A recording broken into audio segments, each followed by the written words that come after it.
When you think of 1960s folk music, you can't possibly leave out the Mamas and the Papas. Monday, Monday, so good to me. Consisting of Papa John and Michelle Phillips, Denny Doherty, and of course Mama Cass. It's hard to fathom that a group only together for 3 years, from 65 to 68, could become such a vital part of music history. Yet, despite the widespread success, it couldn't prevent this family from behind-the-scenes tension that included affairs, breakups, and copious amounts of substance abuse. I'm Nostalgic Nick with Do You Remember? And today we're taking a deep dive into the Mamas and the Papas, seeing what led them together in the mid-60s and what they all did after the split. If you enjoy our throwback, please give it a thumbs up and subscribe to the channel so you never miss a beat. Now let's head on down to Creek Alley. John Phillips.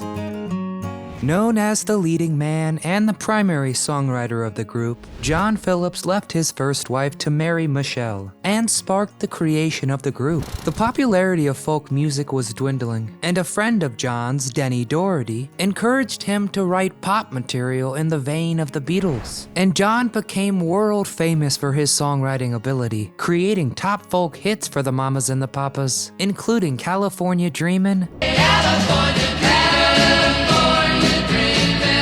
Such a winter's day. and Monday, Monday, both of which hit the Billboard Top 10. California Dreamin' came to fruition in 1963, when John and Michelle were living in New York City and missing the warmth and vibrant West Coast. Technically, they were still in their previous group, the New Journeymen, but it would become the song synonymous with the Mamas and the Papas. And Monday, Monday was their only #1 hit on the US Billboard Hot 100. Monday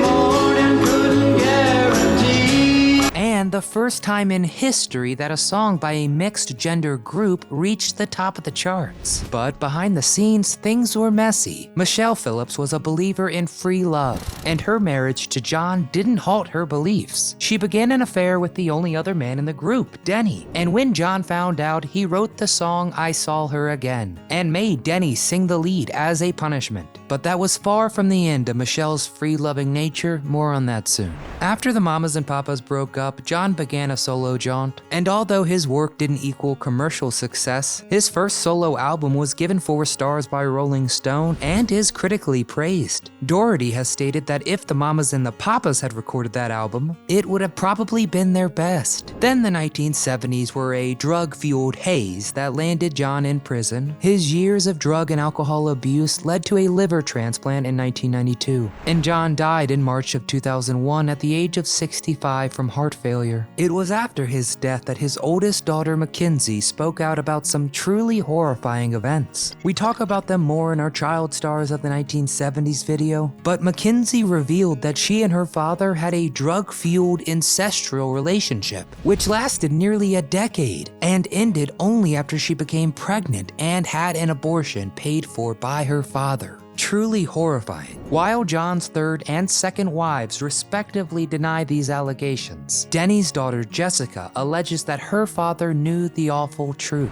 and was, quote, horrified at what John had done. Cass Elliot. Mama Cass was the heart and soul of the group, with her glowing smile, infectious personality, fun dance moves, and powerhouse vocals.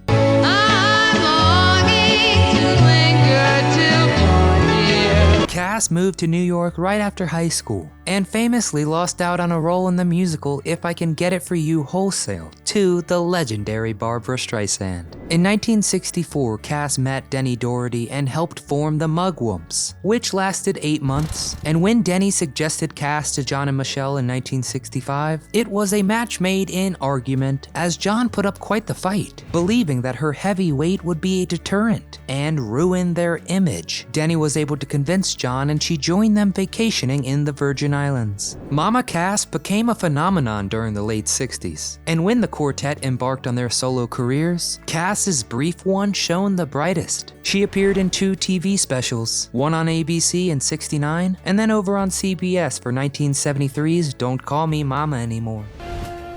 And people still call me Mama. The only one I really like to call me Mama is my daughter. And her 2 late 60s albums before a record label swap were highly successful, with a highlight tune being 1968's Dream a Little Dream of Me. Dream a little dream of me.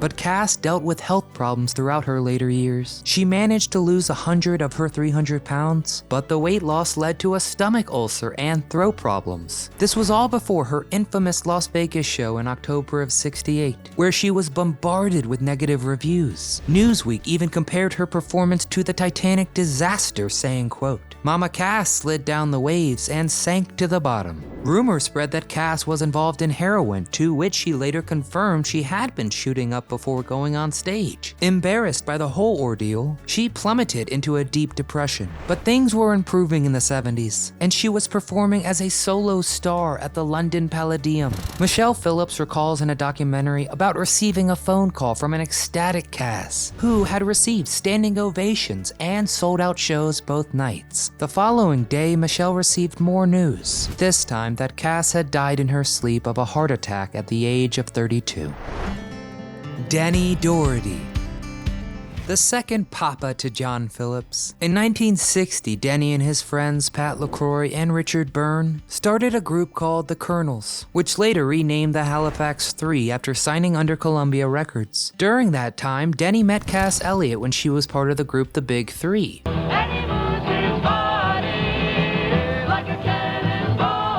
With all these different bands, John's the Journeymen and New Journeymen, the Mugwhoops, the Big Three, the entire pre-Mamas and the Papas history is outlined in the very unique song Creek Alley. When Jenny met Cassie gave a love bomb, called John and Saul, and that was the mugwump. And then there's the infamous affair with Michelle. Denny would say that the affair was a one-and-done incident and was over quickly, although at the time, it was pretty hard on all involved. And Cass, who was forever courting Denny to no avail, was also heartbroken by Michelle's conquers, saying, quote, "You could have any man you want. Why would you take mine?" Denny Doherty sadly passed away in early 2007 at the age of 66. He suffered from kidney failure following a surgery for an aortic aneurysm. Always seen as the talented male heartthrob of the group, we'll always remember him as such.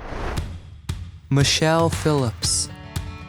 Michelle was dabbling in commercials and modeling for a bit before she met John at a club while he was touring with the Journeymen. The two began a whirlwind romance as John divorced his wife and married Michelle in 1962 when she was just 18 years old. The newlyweds soon began writing songs together, and the new Journeymen was morphed into the Mamas and the Papas in 1965. By the time their second album was coming about, the news of Michelle's affair with Denny had been revealed. But this betrayal wasn't even the final straw for Michelle's dismissal and the eventual decline of the group. That would be her other affair with Gene Clark, the founding member of the Byrds. When Clark showed up to a Mamas and Papas concert, Denny would later describe Michelle as blowing kisses to Clark during the show, obviously enraging John. After the gig, John chased Michelle into the parking lot, telling her she was fired from the group. And for a time, Michelle was replaced with Jill Gibson, who was record producer Lou Adler's girlfriend. But that didn't last long, and Michelle made her way back into the group for the short time before they all went their separate ways. Michelle and Papa John divorced in 1969.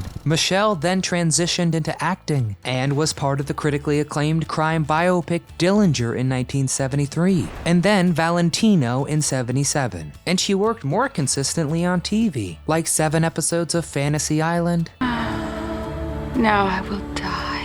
And then starring as the scheming Ann Matheson Sumner for 89 episodes of Knots Landing. We last saw her in the Elvis wannabe film Unbeatable Harold in 2006. Today, Phillips is 77 years old and is the last surviving member of the Mamas and the Papas. She's also highlighted in 2019's documentary Echo in the Canyon as an interview subject about the 1960s music scene. And hopefully we haven't heard the last from Michelle.